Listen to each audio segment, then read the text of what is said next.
Welcome, everyone, to our June FCI Forum on faith-consistent investing and Catholic social teaching. We've had a huge interest in this subject. More than 200 people registered for it from around the world, including a lot of Catholic groups, but also lots of people from other faiths. So a very warm welcome to you all. Before I welcome our three panelists today, I do want to briefly introduce you to FaithInvest. For those of you who are not very familiar with us, FaithInvest is an international not-for-profit organization founded in 2019 to support faith organizations seeking to invest in line with their values. Although we have invest in the name, we don't actually advise on faith's investments or make investment decisions for them. Instead, we support them to ensure that their investment policies and guidelines are aligned with their faith values. And we provide many free resources and guides to help them do that, including free confidential assessments of their investment policies and guidelines. So we're delighted to have three excellent speakers. Jean-Baptiste Franssu, President of the Institute for the Works of Religion, known as Vatican Bank. John O'Shaughnessy, Treasurer and Chief Investment Officer for the Franciscan Sisters of Mary, and also co-founder of the Catholic Impact Investing Collaborative, CIIC. And Petra Vujakovic, Impact Investments Manager for the Missionary Sisters of the Sacred Heart of Jesus, known as the Cabrini Sisters. So, Jean-Baptiste, I'd like to start with you to get a view of the state of faith-consistent investing in Catholic institutions generally. You've been heavily involved in conferences around Mensuram Bonum, the call to action for Catholic investors, published by the Pontifical Academy of Sciences in 2022. From your perspective, where are we now in terms of A, awareness, and B, action when it comes to faith-consistent investing in the Catholic Church? And is it even fair to talk about the Church as one entity when we know it is made up of so many different entities, each of which is responsible for their own investment policies? Thank you, Susie, and thank you to FaithInvest for, first of all, this initiative, and second, to invited me to express a couple of views. I think one of the most important comment to make is that faith-consistent investment in the Catholic Church has been going on for a long time. Many congregations, particularly women congregations, or very often more women congregation than men congregation, but also dioceses across the world have engaged into faith-consistent investment for a number of years. What has changed recently was the growing interest from the perspective of the Vatican into this issue of faith-consistent investment. As you said, Susie, in the Catholic Church, money is totally decentralized. So the decisions lie in the congregations or in the diocese, and they ultimately are responsible for the investment decision that they make. In fact, in the Catholic Church, the only financial links that exist between dioceses and the Vatican is St. Peter's Pence. There is otherwise absolutely no financial relationship, either on a bottom-up or a top-down perspective. So the point of view was, in a world which is fast changing, in a world where the dominance of financial markets keeps increasing, in a world where also ESG is being challenged in many ways, notably in North America, in certain quarter, the importance of reaffirming the fact that you can manage in an ethical manner your portfolios based on your faith, and primarily and principally on your faith, is very important. And trying to bring a certain level of coherence between what everybody does across the global Catholic Church seemed to us from the Vatican as an interesting initiative, and that was what supported the publication of Mensuram Bonum. So we had in 2022 the publication Mensuram Bonum, and then we've had two major conferences that followed up with always or focused on three major points. One, people need to know more what each other is doing. So I operate in country A. I am either in a diocese or a congregation. I have no idea what the other congregations or the other dioceses are doing. So one, make sure people get to know each other better. Two, provide training, because too often we realize, including in the Vatican, that we put people in charge of finances and asset management who do not automatically have the competence or the training to do so. And 3, build an appropriate ecosystem to allow the faith-consistent approach to flourish in the Catholic Church. So those are 3 very important points. Build awareness and connections between groups, the training, and then the ecosystem. I mean, looking back on the 2 conferences that you were involved in that you just mentioned, what did you learn about the landscape of Catholic investing in those conferences? And how much had conversations and thought processes on this issue changed in between? So we had about 400 people, 500 people between the 2 conferences, and people coming from absolutely everywhere around the world. And again, either representing congregations or dioceses. So all sorts of sensitivities were there. And the 3 messages were we need to connect, we need to be better trained, and we need to have a better ecosystem. And I've noticed that some of the people attending today's call maybe come from an Islamic experience, and we know that the ecosystem for Islamic finance is much better organized, much stronger than the one for the Catholic investment. Let me take a couple of examples. We don't really have the benchmarks that would enable people to construct those sort of portfolio, principally passive portfolios against the benchmark. If you go into Morningstar database and you look for Catholic fund or Christian funds, you're not going to find any. But of course, if you are going into Morningstar and look for Sharia compliant fund, you're going to find a long list of products that appear. So the ecosystem of the Catholic finance is not organized. And that's what people have been telling us in those 2 conferences. We are also keeping in mind that as much as we are focusing on the Catholic world, we know that other religions are also active in this field, what I call religious finance. And we certainly wish to reach out to other denominations and see what is it that we can do together. One of the key areas that we are trying to bring solutions are proxy voting. What can we do to facilitate, enhance proxy voting for Catholic faith-based investors? It doesn't cost much to hope that one day on certain social issue or certain ecological issue that we share with our brothers, Muslim brothers, Jewish brothers, and others, that we collectively vote in certain annual general meeting in the same way, because we've been able to talk together, share experience and share perspective, and give therefore to the faith-consistent investment, give to this religious finance the importance that it should have on financial markets and that it does not have today as much as it should.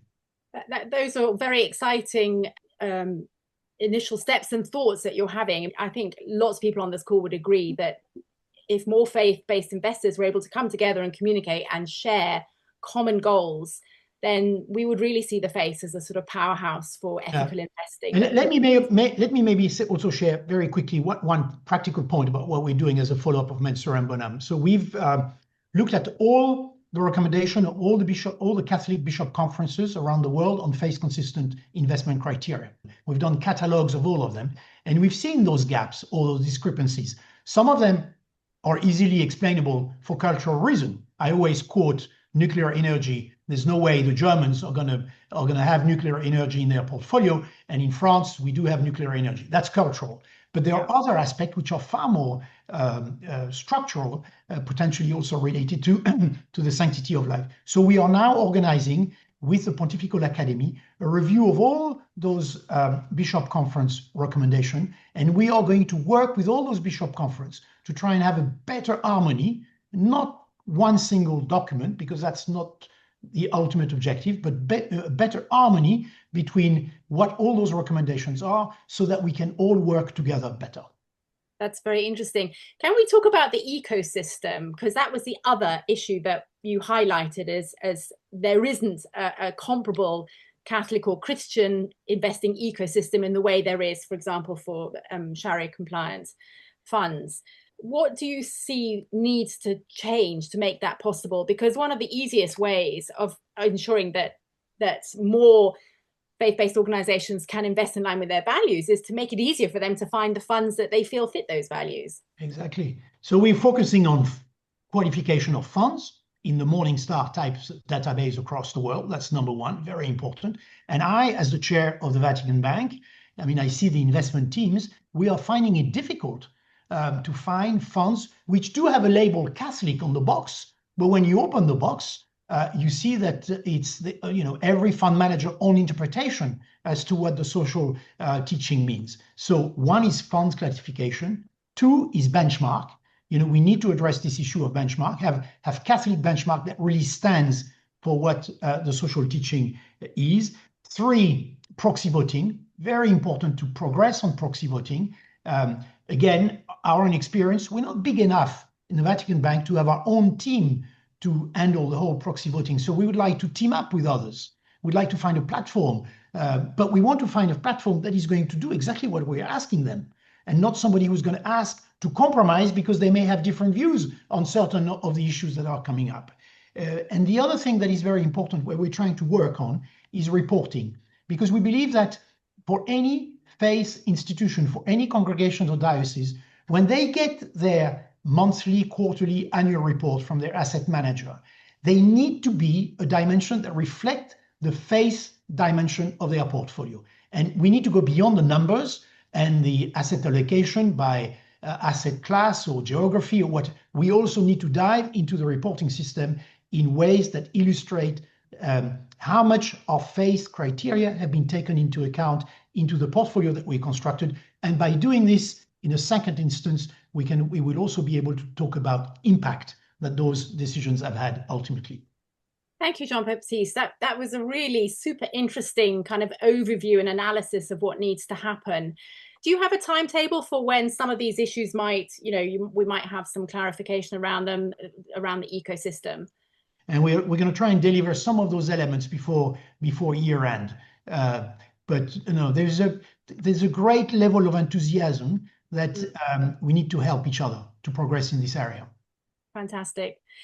Well, thank you very much. That's been great food for thought to kick us off. I'll give you a break now, Jean-Baptiste, from the hot seat, and I'll turn to John O'Shaughnessy, who is Treasurer and Chief Investment Officer for the Franciscan Sisters of Mary. John, you've been at the sort of practical face of values-aligned investing for a long time. You've been with FSM since the early 90s. You co-founded the Catholic Impact Investing Collaborative, CIIC, in 2014. And for those who don't know, this is a US-based network whose members control, I believe, at least 50 billion in investments, which is now linked up and led by the Francisco Collaborative. The FSM website says it invests in companies and entrepreneurs that further our mission of compassionate care. What does that mean in practice? Yeah, thanks, Susie. And like Jean-Baptiste, I'm grateful to be invited to be part of this conversation. I learned a ton just for the first 15 minutes, and thanks so much. So I'll start in answering that question by just spotlighting the focus of our mission at FSM, which is on the compassionate care of creation in collaboration with others. So as far as practice goes, like any investor, I'm gonna point to the investment policy statement, what's in there, and the usual stuff, right? The usual stuff that you'd see, risk tolerance and time horizon and on and on. And that's all key factors. But we spotlight and we frame up a significant factor is mission alignment. And we try to be as concrete as possible with this because I'm a practitioner. I need concrete ways to move forward. Mm-hmm. And so what we do is list by order of preference what we really want. Number one, we want impact investments. All right. And that's where you can measure not just financial return, but social and environmental benefits. You can measure those as well. So that's number one. That's what we really want. Number two, if we can't get that all the time, we're going to want to do positive screening, which is like ESG. And we can do that in ways that also line up with the focus of our mission. And third, and finally, and an absolute is we're going to screen all our portfolios. Negative screens, we do not want to own certain things, and we will not. That's actually 100% across all our portfolios. And so impact, if I talk about just the impact piece, 33% of our overall portfolio is truly impact investments. 13% of the total is a fixed income public portfolio that is true impact. And then over 20% is private impact investment. So when I say private, it's some private equity, more so private credit and private real assets. And in the themes that sort of fall within care creation, as you think of renewable energy, resource efficiency, conservation forestry, sustainable ag, sustainable transportation, and so on. And so within that, most of those are funds in that 20%. So the underlying companies would be, and projects that we're investing in are over 200. So that's kind of how we do it in practice. The title of this forum is actually Catholic Social Teaching and Faith Consistent Investing. So what role, if any, does Catholic social teaching play in your investment strategy? Or is it a kind of given in the background, as it were? No role at all. If you'd asked me that question maybe 5 years ago, absolutely a role now. And I give credit to the Francesco Collaborative. You mentioned that before. I attended, I think it might have been the first cohort of the Livable Futures workshop, where it just opened my eyes because, like I said, I'm a practitioner. I'm on the ground. I understand the nitty-gritty of investing. But when I get social teaching over here, or I get other elements of Catholic faith, how do you translate that? How do you connect the dots over to how I actually can invest and be a good fiduciary? And they were able to do that for me, sort of like Catholic social teaching documents to Catholic social teaching principles, to actually moving that into how this can actually look and work, and how you can see opportunities of investment and through the lens of Catholic social teaching, sort of to use that as a balance and consideration and criteria, and then be able to measure the values that are coming out of that particular investment and what's being produced relative to Catholic social teaching. It was an epiphany. It was an eye-opener. And once you see it that way, you can't unsee it. It's like we can't look at any investment now except through that lens. And so now we've made, in the past year and a half, we've made 4 impact investments that clearly we are using that Catholic social teaching lens. Can you give me some examples? Yeah, of course. I'm always cautious because, I'm not advising anyone over any one investment. The one that stands out to me is just amazing, and it's the Vita Green Impact Fund. It's a fund, just very briefly, they're able to, through these cook stoves that are produced by the women of the communities, also fixing water points, and now through reforestation, generate carbon credits, the very, very best kind. They're gold standard certified, and then it's money that is in part generated and goes back to the communities. It's this very beautifully circular approach. So it's not extractive in that sense. Yes, some of the funds go back to investors. It reduces the amount of drudgery that the women have to do to go get firewood.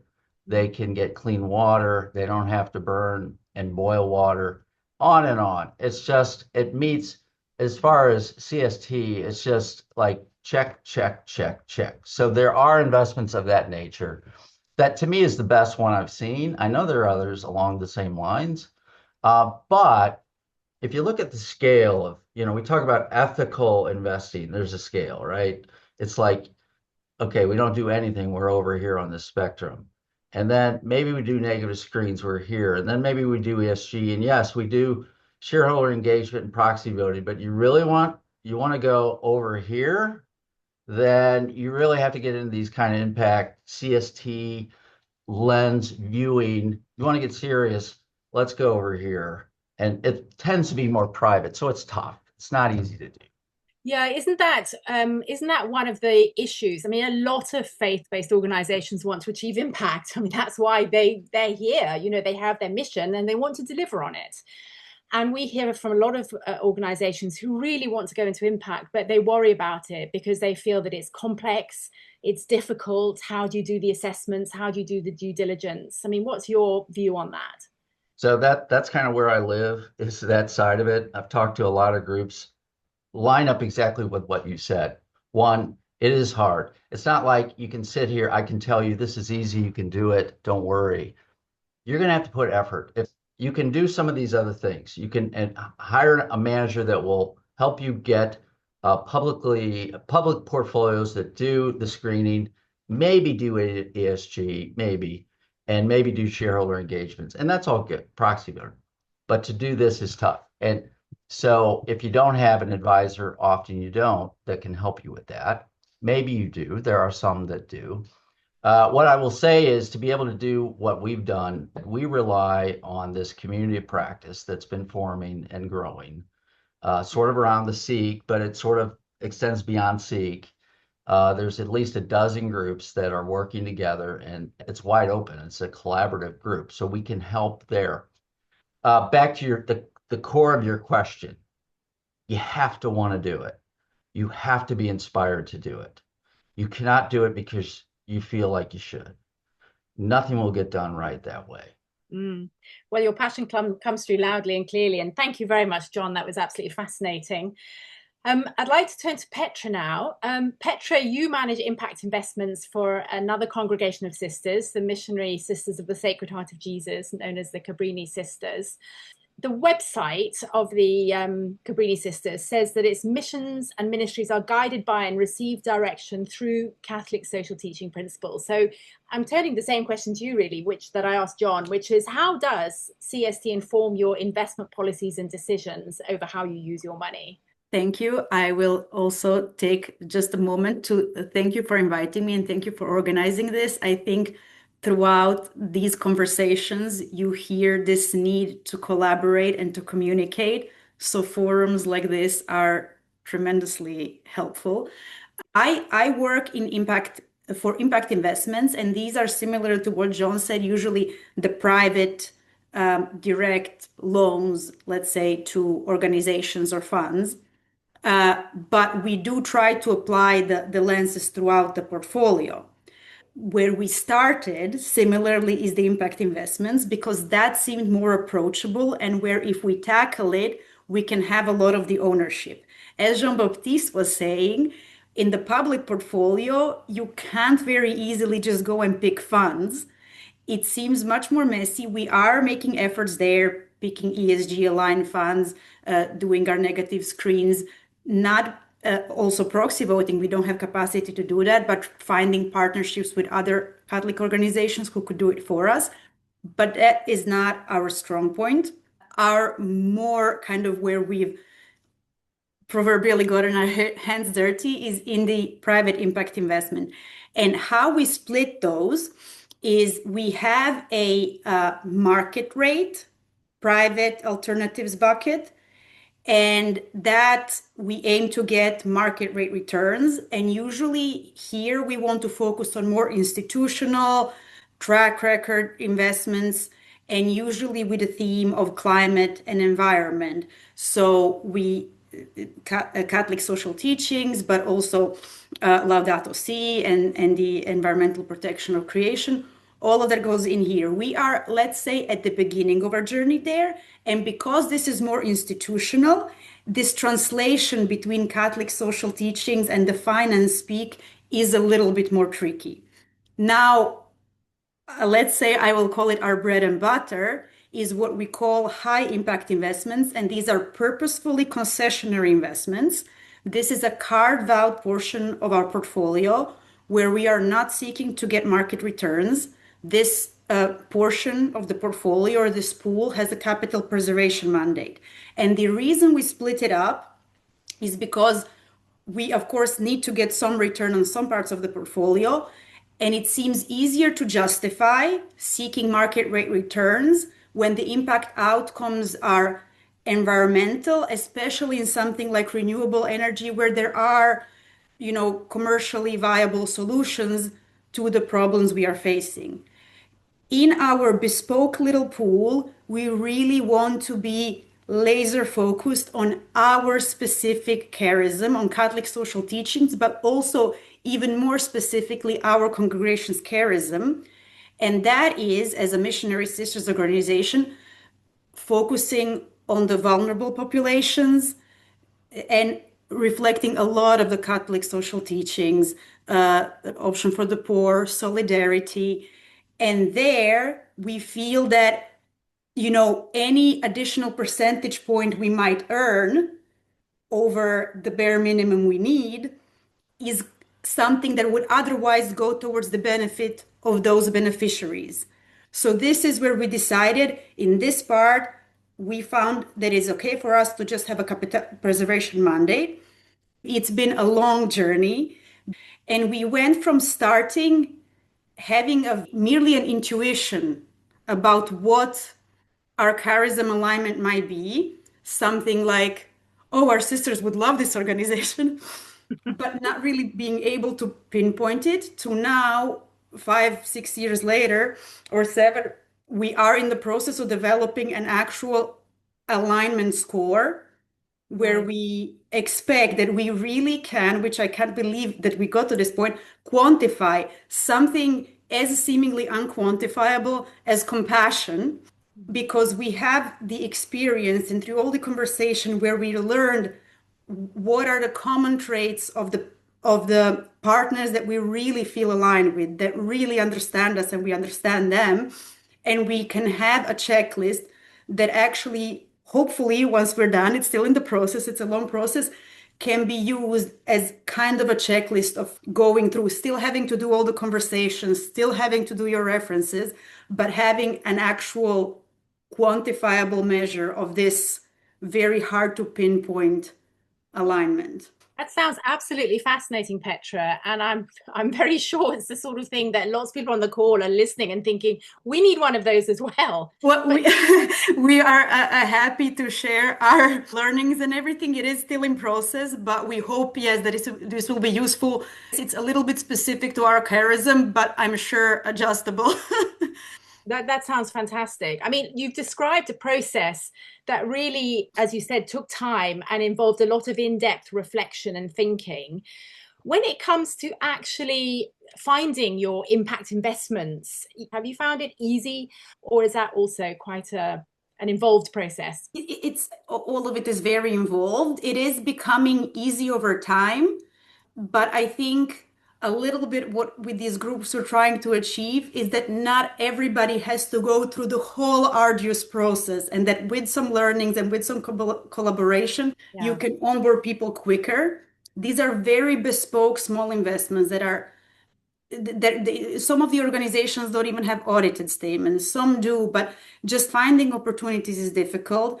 Assessing that their impact is real and positive and that we have trust, but then also that they are financially sustainable enough that they won't be burdened by a loan, but rather be able to pay back when time comes.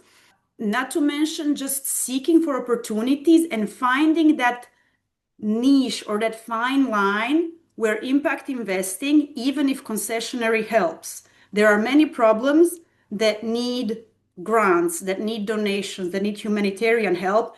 And there are also solutions that very easily can be funded by commercial investments. So kind of to fine tune your radar to find those specific niches.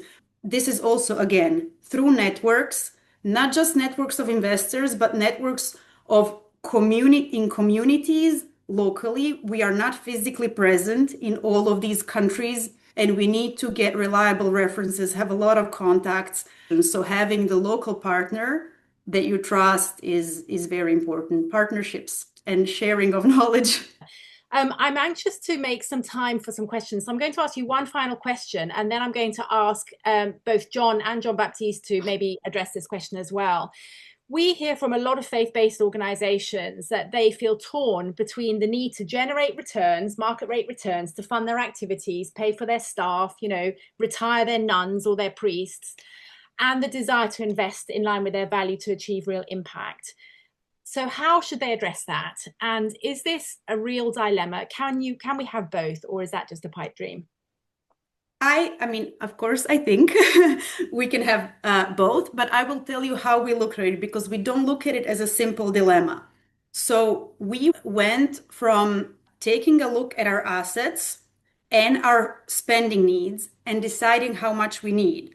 So instead of blindly putting money somewhere and saying just maximize my return at all costs, we decide what kind of return we need on the total portfolio. Based on those calculations, we decided that it is okay for us that 10% of the portfolio doesn't get lost, but doesn't make any returns. So it has a capital preservation mandate. This is the high impact pool I've been talking about. In practice, it has been making 2 to 3% because, of course, there can be ups and downs. And I have to say, not only has it been making more than we expected, it has been very, very stable. So, for example, in 2022, bonds were down, stocks were down. Our impact portfolio were still making 2 to 3%. So while it's not contributing much to the growth of our assets, it is stabilizing them. Okay, thank you. I'm going to go very briefly to John, first of all. How would you respond to that question of the dilemma of generating market rate returns versus achieving impact? Well, I agree with Petra, and I think there's plenty of examples available, people we know, Petra and I know, and plenty of others that have been doing market rate risk-adjusted investments that actually can, like I say, can actually improve your overall risk portfolio potentially. So again, a potential win-win. The difficulty is if your managers and that's not what they're able to help source or vet, that's where the struggle is. And so the one thing I toss in here right now for consideration is don't feel like you have to be where FSM is or where the Cabrinis are. It took us years to get where we are now. Sometimes just looking to make a single investment, and you can talk to a Petra and you can talk to a Brian Piney or Sarah Smith or any number of other people to say, we'd like to make something here that fits our mission. Can you help us with that? And I guarantee that will happen. And you can do it on a start, toe in the water basis. Do it slow. That's a great message, actually. Just make a start and start small and see how you go. Jean-Baptiste, what's your view of this? Because obviously you're probably dealing with lots of organizations that are, they're investing on a big scale because they're bigger organizations. And this battle between market rate returns and achieving impact, where are you on that? Susie, I often like to share a conversation I had probably 2018, 2019 with a very senior cleric in the Vatican when I was taking through the Mensuram Bonum project and what we were trying to implement at the IOR at the Vatican Bank. And he turned around and he said to me, but Dr. de Franssu, if we do this, we're going to make less money. And I thought there was a perfect example of what people have been driven by most of the time, which is some sort of fiduciary absolutism for ultimate performance. And that links back into this issue of reporting. The more reporting that we get on a monthly, quarterly, yearly basis focuses only on numbers, the more we're going to have these type of reactions. The more we are capable of building a reporting system that talks about other things, particularly, again, in a faith-based approach, and with an impact dimension, the more people will be able to talk about something else than just the ultimate financial investment performance. So it's part of an education, it's part of a transformation system, it's part of a renewed ecosystem for Catholic finance. Fantastic. I've been a very bad moderator because I've let you all speak for far too long, but I blame all of you for being absolutely fascinating and finding it very difficult to cut you off. So I apologize to people who are still asking for questions, but we really are out of time. But I'd like to thank everyone who joined us, and in particular, thanks to our three speakers. I think that's been an absolutely fascinating and really useful chat. Thank you all, and goodbye.